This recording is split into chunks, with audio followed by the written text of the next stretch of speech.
নমস্কাৰ বন্ধুসকল, জ্যোতি পাঠশালাৰ অন্য এটি ভিডিঅ'লৈ আপোনালোক সকলোকে স্বাগতম জনাইছোঁ। কালি এটা ভিডিঅ' প্ৰস্তুত কৰিছিলোঁ কাট অফৰ ওপৰত, কিন্তু ইয়াৰ পিছতে এখন নটিচ আহিলে যিখন সকলোৱে পাইছে যে 23 তাৰিখে ৰিজাল্ট দিব জিটিৰ। আমি ভিডিঅ'টো বনোৱালৈকে আচলতে সেইটো কথা উল্লেখ নাছিলে। তথাপিতো আৰু এটা কথা ক'বলৈ লৈছোঁ, যিহেতু থাম্বনেইলত লিখাই আছে যে অভাৰলেপিং, আমি ভাবিছিলোঁ যে অভাৰলেপিং নহ'ব, কিন্তু অভাৰলেপিং আমাৰ বিশেষকৈ শিক্ষা ব্যৱস্থাটোত শিক্ষাৰ ক্ষেত্ৰত যোনখিনি চাকৰি দিয়া হয়, LP UP হওক, হাইস্কুল হাই ছেকেণ্ডেৰী হওক, এটা ডাঙৰ সমস্যা।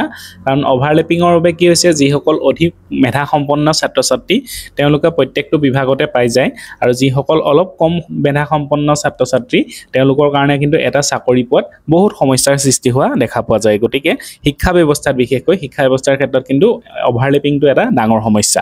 আমি কালি অভাৰলেপিঙৰ ওপৰত কথা কওঁতে কৈছিলোঁ যে যিহেতু PGTৰ ৰিজাল্ট দি দিব, PGTৰ যিহেতু ভেৰিফিকেশ্যন হৈ গৈছে, ফাইনেল মেৰিট লিষ্ট আহি গ'লে, আৰু যদি ছেকেণ্ড প্ৰভিজনেল মেৰিট লিষ্ট মাৰিবলগীয়া থাকে, যদি মাৰে, তেতিয়া কি হ'ব যে যিসকল 1400 ছাত্ৰ ছাত্ৰী আছিলে তাৰেতো মিনিমাম 800-900 জিটিত চাকৰি পাই যাব পুনৰ একে।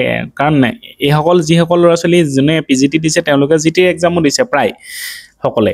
গতিকে তেওঁলোকে যদি তেওঁলোকৰ নামটো এতিয়া জিটিত আহি যায়, জিটিত আহি গ'লে অবভিয়াছলি তেওঁলোকে পুনৰ কি কৰিব যে ভেৰিফিকেশ্যন কৰিব জিটিৰ ক্ষেত্ৰতো, কাৰণ এতিয়ালৈকে তেওঁলোকৰ ফাইনেল মেৰিট লিষ্ট অহা নাই।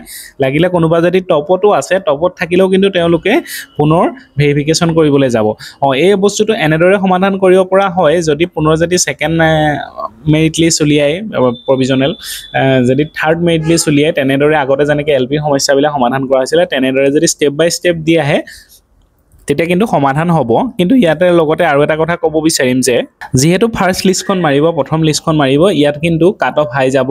কালিৰ ভিডিঅ'টোত মই যিমানখিনি দিছিলোঁ তাতকৈ বেছি যাব। এইটো কাৰণে বেছি যাব, প্ৰথম কথা ইয়াত চাওক, এতিয়া BTRৰ ৰিজাল্ট দি গৈছে, তেওঁলোকে অলৰেডি এপইণ্টমেণ্টো পাইছে, কিন্তু কি হ'ব যে তথাপিতো কিন্তু ইয়াত তেওঁলোকৰ নামটো আহিব। হয়তো তেওঁলোক ভেৰিফিকেশ্যনত নাযাব পাৰে, কিন্তু তেওঁলোকৰ নামটো অহাটো চিয়'ৰ। গতিকে ছেম একেটা কথা কি হ'ব যে PGTৰ ক্ষেত্ৰত যদি PGTৰ ৰিজাল্টটো আজি বা কাইলৈৰ ভিতৰত নিদিয়ে, কথাটো ধৰি লৈছোঁ, মই এইটো দিয়াটো সম্ভৱ হয় নাই মই নাজানো, যদি নিদিয়ে তেতিয়া কি হ'ব যে সেই ছাত্ৰ ছাত্ৰীসকলৰ নামটো কিন্তু জিটিত আহিব। গতিকে অবভিয়াছলি কাট অফটো বেছিয়ে যাব, কিন্তু যেতিয়া পৰৱৰ্তী পৰ্যায় হ'ব, ছেকেণ্ড লিষ্ট মাৰিব, থাৰ্ড লিষ্ট মাৰিব, ফ'ৰ্থ লিষ্ট মাৰিব, তেতিয়া হয়তো কাট অফটো কমি আহিব। কিন্তু যিটো 23 তাৰিখলৈ ৰিজাল্ট দিব, 23 তাৰিখলৈ দিয়া ৰিজাল্টটোৰ কিন্তু কাট অফ বাঢ়িব, মানে মই যিমান দূৰ কৈছিলোঁ তাতকৈ বাঢ়িব। সেইটোৱে আৰু এটা অভাৰলেপিং এটা ডাঙৰ সমস্যাৰ সন্মুখীন হ'ব, যাৰ ফলত যিসকল ল'ৰা ছোৱালী একদম ন্যূনতম পৰিমাণে পাছ কৰে, একদম লাষ্টত আৰু পাছ কৰে, মুঠতে তেওঁলোকৰ কাৰণে কিন্তু এটা সমস্যা আহি যাব যদি এই বস্তুটো আমাৰ গভৰ্ণমেণ্টে বুলিয়ে কৈছোঁ